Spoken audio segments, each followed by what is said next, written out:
সামাজিক দক্ষতা বৃদ্ধি কৰাৰ বাবে কেইটামান ব্যৱহাৰিক আৰু ফলপ্ৰসূ টিপ। 1.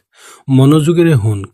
কথা পাতোতে মোবাইল টন কৰি ৰাখক, চকুৰ সংস্পৰ্শ ৰাখক আৰু তুমি কি বুজাইছা সেয়া হ'ল বুলি পুনৰকৈ দেখুৱাওক যে আপুনি সঁচাকৈয়ে শুনিছে। 2. সৰু কথাৰে আৰম্ভ কৰক।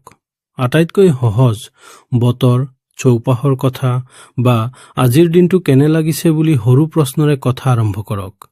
এয়া বৰফ গলোৱাৰ উত্তম। 3. হাঁহি আৰু মুক্ত শৰীৰীয় ভাষা ব্যৱহাৰ কৰক। হাঁহিলে মানুহ আৰাম অনুভৱ কৰে। হাত দুখন মেলি ৰাখক, কান্ধ টান নকৰিব আৰু আনৰ ফালে সামান্য হেলি কথা পাতক। 4. আনৰ নাম মনত ৰাখক আৰু ব্যৱহাৰ কৰক। প্ৰথমবাৰ শুনি লওঁতে মনত ৰাখক আৰু কথাত ব্যৱহাৰ কৰক। হয় ৰাহুল, তুমি ঠিকেই কৈছা। এয়া ব্যক্তিগত স্পৰ্শ দিয়ে। 5. প্ৰশ্ন সোধক আৰু আগ্ৰহ দেখুৱাওক। তুমি ক'ত কাম কৰা? শেহতীয়াকৈ কি চিনেমা চাইছা? মুকলি প্ৰশ্ন সুধিলে আনজনে অধিক কথা ক'ব পাৰে। 6. সহানুভূতি দেখুৱাওক, এম্পাথি। আনৰ অনুভৱ বুজি কওক। হে, নিশ্চয় কঠিন আছিল, বা মই বুজি পাইছো তুমি কিয় খং কৰিছা। হে গভীৰ সম্পৰ্ক গঢ়ে। 7. নিজৰ বিষয়ে অলপ শ্বেয়াৰ কৰক। কেৱল প্ৰশ্ন সুধি নাথাকিব, নিজৰো সৰু কথা শ্বেয়াৰ কৰক যাতে কথা বতৰা দুই পক্ষৰ পৰা হয়। 8. হাস্যৰস ব্যৱহাৰ কৰক।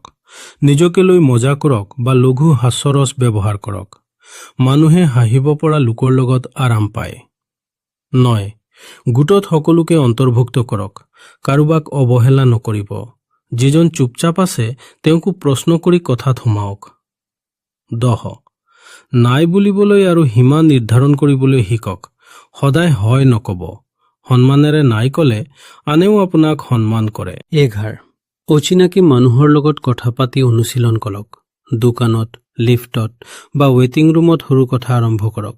প্ৰতিবাৰ অনুশীলন কৰিলে ভয় কমে। 12. আনৰ সফলতাত আন্তৰিক প্ৰশংসা কৰক।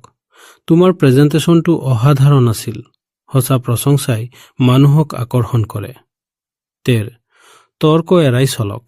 একমত নহলেও ঠিক আছে, তোমাৰ দৃষ্টিভংগী বেলেগ বুলি কৈ শান্ত কৰক। জিকাৰ প্ৰয়োজন নাই। 14. সময় আৰু স্থানৰ প্ৰতি সচেতন হওক। কথা বতৰা বৰ দীঘল নকৰিব যদিহে আনজনে আগ্ৰহ নেদেখুৱায়। আকৌ লগ পাম বুলি সুন্দৰকৈ শেষ কৰক। 15. অনলাইন আৰু অফলাইন দুয়োটাৰে অনুশীলন কৰক। ছচিয়েল মিডিয়াতো সন্মানজনকভাৱে কমেণ্ট কৰক, কথা পাতক। কিন্তু মুখামুখি যোগাযোগৰ কোনো বিকল্প নাই। এই টিপসমূহ এটা এটাকৈ অনুশীলন কৰিলে কেইসপ্তাহৰ ভিতৰতে আপুনি অধিক আত্মবিশ্বাসী আৰু আকৰ্ষণীয় সামাজিক ব্যক্তি হৈ উঠিব। মনত ৰাখিব, সামাজিক দক্ষতা এটা দক্ষতা, জন্মগত গুণ নহয়। যিমান অনুশীলন কৰিব সিমান উন্নত হ'ব।